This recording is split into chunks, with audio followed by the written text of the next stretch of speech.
Good afternoon, Irene. Yes. It's been a really long week, friends. You're watching BrainStormAcres. I'm Henry. And I'm Irene. Today we're going to talk about that long-dreaded topic. Water activity. Water activity? Mm-hmm. Water activity is a really important thing to understand. And I refreshed my memory today by checking a few of the technical things out there. And I thought, what I need to do is come up with a way that makes sense to people. Things that are practical. You know, why would water activity make sense to, say, Kellogg's Corn Flakes people? Why would it? Well, okay, they also make a product called Raisin Bran. I love Raisin Bran. Right. And you know that when you get the perfect Raisin Bran, that raisin is nice and squishy and soft, and that crispy flake is wonderful. It's fabulous. But when you have an old batch that's somewhere back on the shelf and it's kind of been there for a while and maybe it wasn't sealed up quite right after it was used the last time. Yeah, I never do that. Right. Those little raisins can get to be as hard as rocks, and the flakes can get to be a little sort of meh. They kind of get the... They get sort of stale and a little bit soggier than they should be. They get the consistency of limp cardboard. Yeah, perfect. That's a perfect description of them. I think most of us recognize that water goes from wet to dry spots. So if you were to drop a drop onto a paper towel, it would naturally spread from the wettest spot out into the rest of the paper towel. And it does the same thing when you put a nice damp raisin in with a nice bunch of crispy Raisin Bran flakes. So what they have done is they have figured out how long that can sit on the shelf safely, completely closed up, not where somebody's forgotten to close the container. That happens. And not get the flakes soggy. Because the perfect Raisin Bran is the nice squishy raisin with a nice crisp flake. It's that counterbalance of crispness versus squishiness. But you have to eat it fast because those flakes absorb water like crazy. Yeah, I'm a big fast eater on that stuff because I've always hated squishy flakes. But when we're talking about other things that, I mean, most of us don't make Raisin Bran from scratch at home.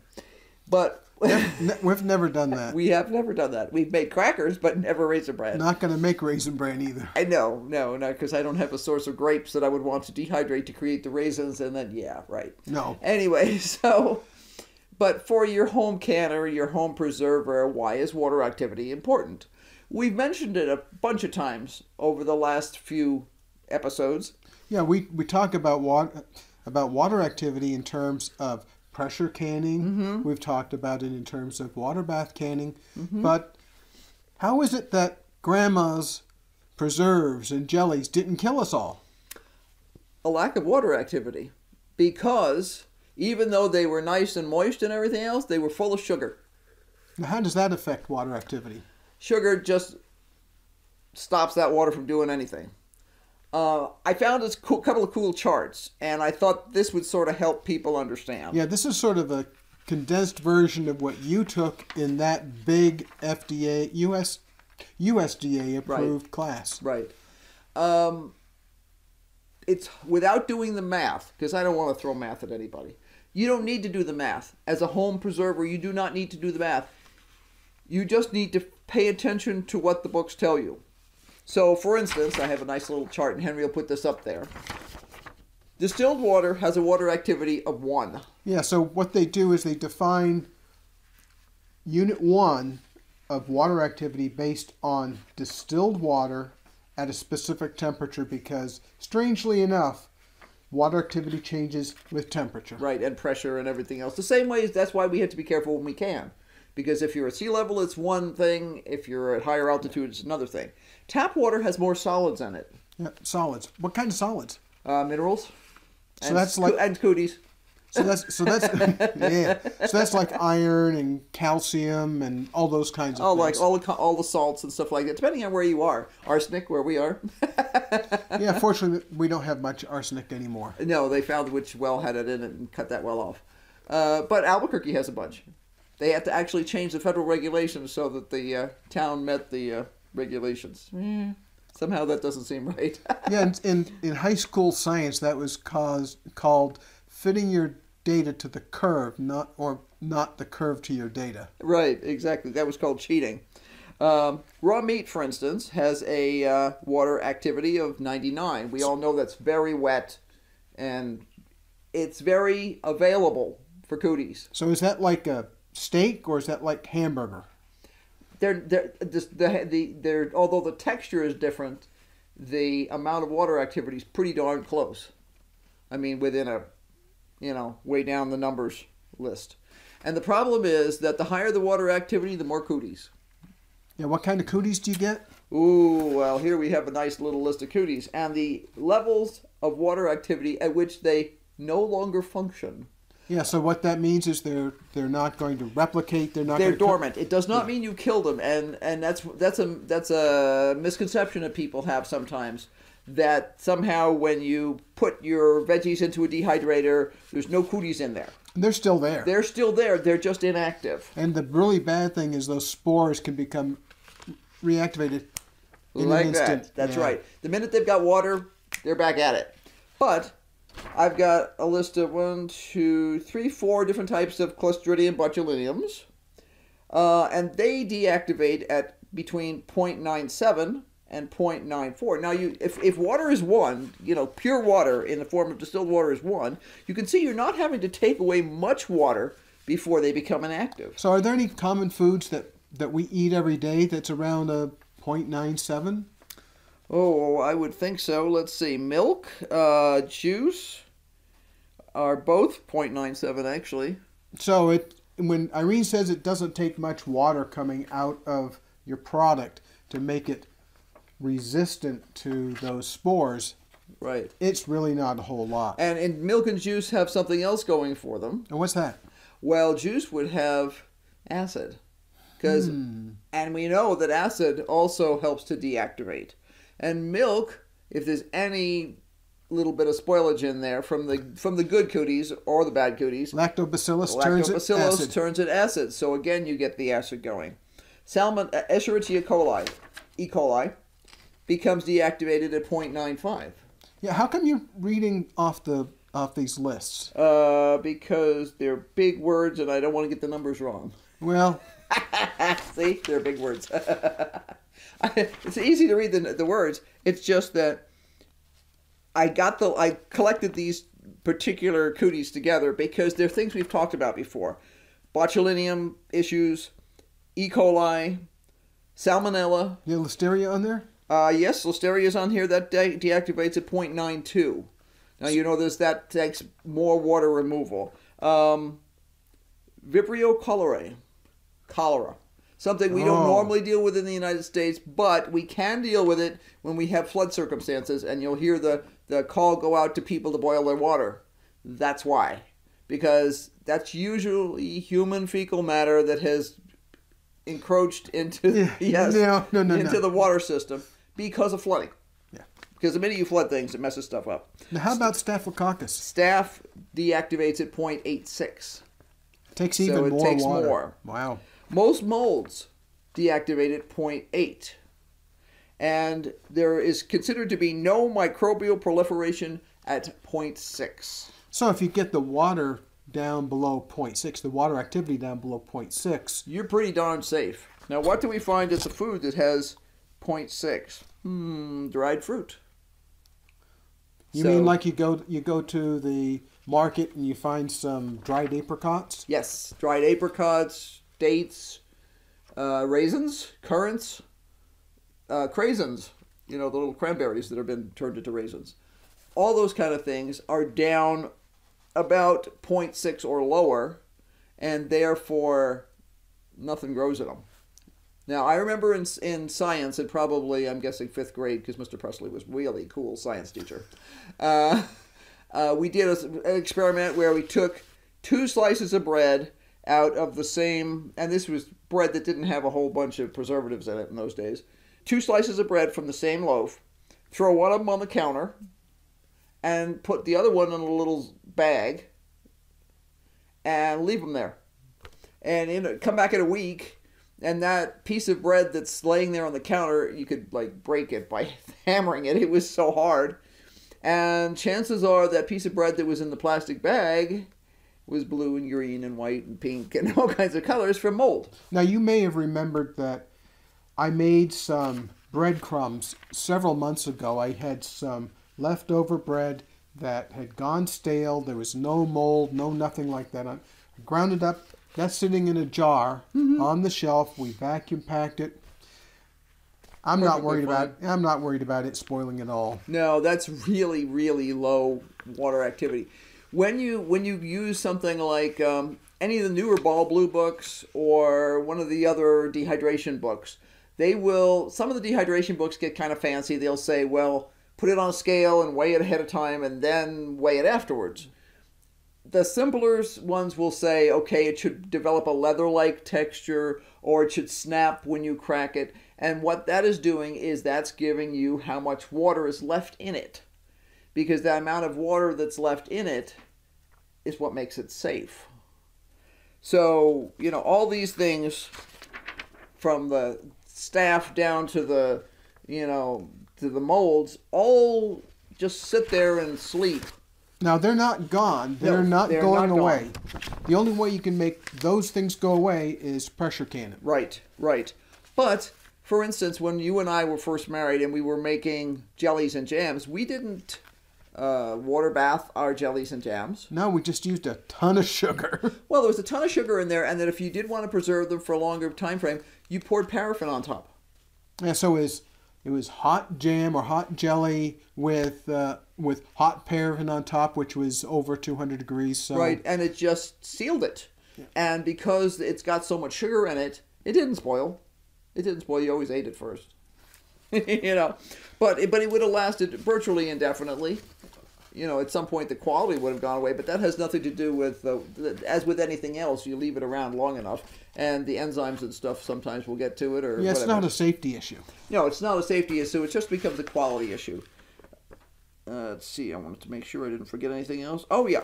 So I was checking about the history of this, because obviously people have been drying things accidentally and on purpose since time immemorial. We know that this goes way back. Every culture in the world has their version of dried and smoked, because smoking is another form of drying. At least cold smoking. If you're hot smoking, it's another story. Yeah, then that combines usually drying, which is reducing the water, plus cooking. So there we have the heat that also does stuff, plus the chemicals from the smoke. It all sort of adds up. But back in 1953, W.J. Scott figured it out. Dr. Scott? Dr. Scott, yes. Imagine that. Yes, really. He figured it out. The goal before that point was to figure out how much, let me see how they put this here.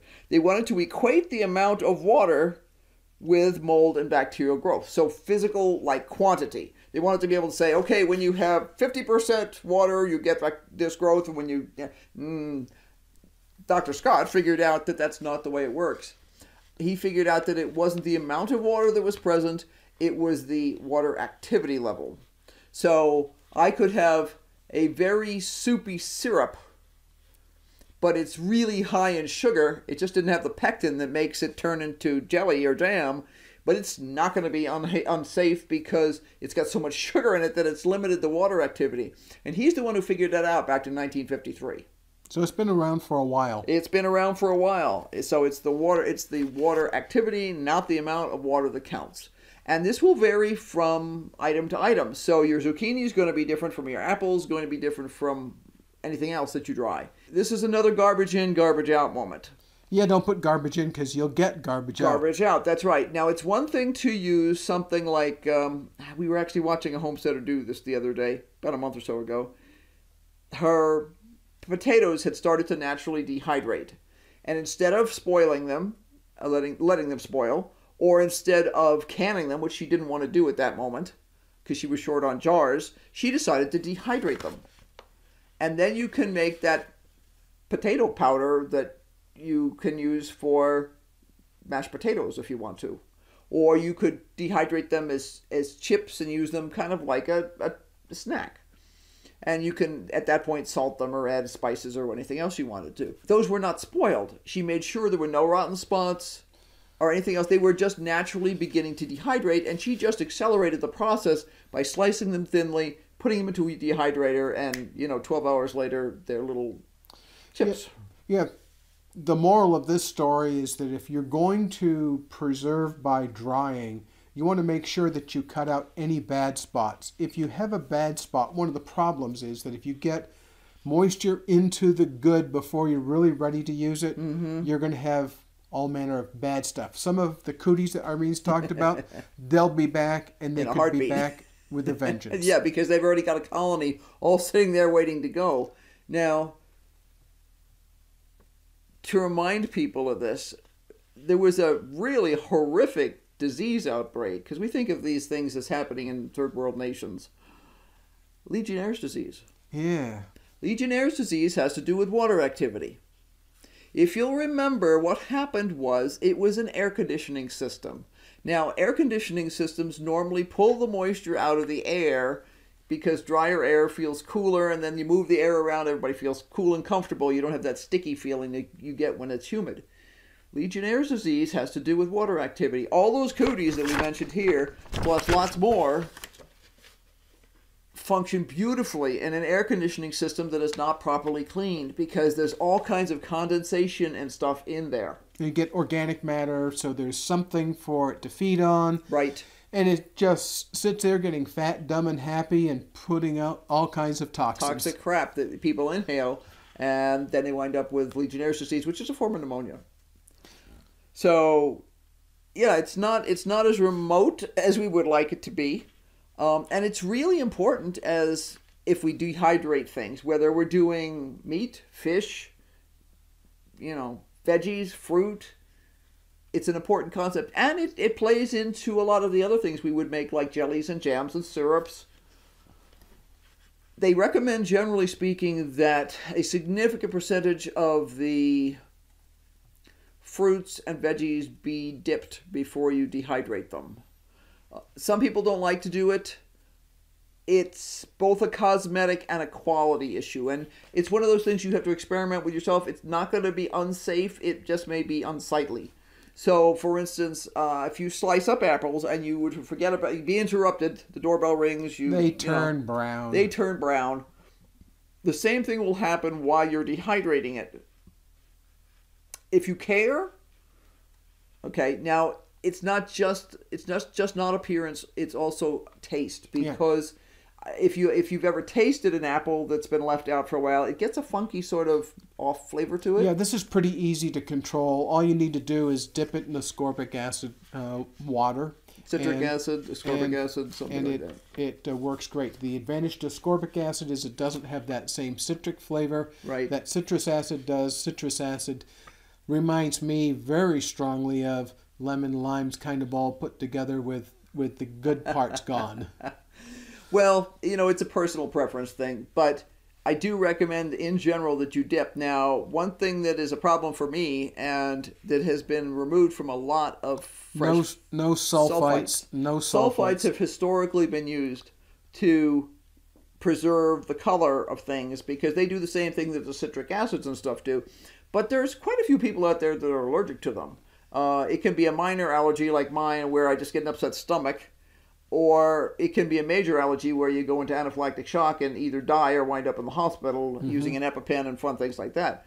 My sister gets sick from coconut, and we were having a conversation about that because I don't know of anyone else in the family who had coconut problems. And I said, next time, get organic coconut, because I'll bet what you're having a problem with is the sulfites, because I know she's sensitive to sulfites. And, it's one of those old sneaky things. I'm a label reader. I do not buy vegetation that has sulfites in it. And I very rarely will, like some wines have sulfite, and if you've experimented with the wine, you'll know what level they tend to use in it. There are natural sulfites present in wines and in some other fruits and veggies and stuff. But usually in the quantities that they're present in nature, it's not a problem. It's the added stuff that the people put in. Yeah. We hope you've had some fun. We've certainly had fun talking about this. Irene has condensed more than a half day's worth of classes in her certification program into this short video. There's a whole lot more detail here. There's a whole bunch of book learning she had to do. There's just a ton that goes on. But you know what? If you just follow the guidelines. Follow the guidelines. If they say make this be crispy, make it be crispy. If you want to be really precise, there are books that will actually say, okay, a pound of zucchini becomes a quarter pound of zucchini when it's fully dried, that sort of thing. That's just numbers I grabbed out of the air. That's not actually what's in the book. But they'll give you that kind of a guideline if you really want to get that precise. And maybe when you're first starting, you do. Maybe you just want to be really observant and see, does it get moldy? Does it get funky? Does it taste bad after a little while? The rule is, remember, chicken out. When in doubt, chicken out. It's one of those things that once you get some experience with it, we have done drying before. I used to make fruit leather for the kids in California, and I didn't have any fancy dryer back then. I used to lay it on a cookie sheet in the screen porch, and in 48 hours I would have fruit leather for the kids. Yeah, so a lot of the old-time ways of preserving with drying, making tomato paste, which was done in Italy and still done in many parts of Italy, where you boil it down, then you spread it over a table, and you go along and you spatula it and all that sort of stuff. Oh, just plain sun-dried tomatoes. It's all of that works because you're reducing the water activity. Well, just because we've said a number or something like that here, don't rely just on our information. Do your own research if you're going to be cutting the line close. Right. And if you have any questions, throw them out there. We'll see if we can answer them for you. She probably can. Well, I can look it up if I don't know it off the top of my head. But sometimes people need to know where to look.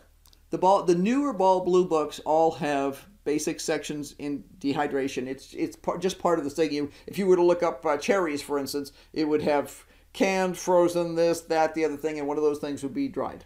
So, well, thanks very much for watching. Don't forget to like, subscribe, and hit the bell for notifications because we're always doing something crazy. Definitely, especially right now. That juncture between summer and fall is a challenge sometimes. It's really busy. Yeah. Thanks for watching. Bye. Bye.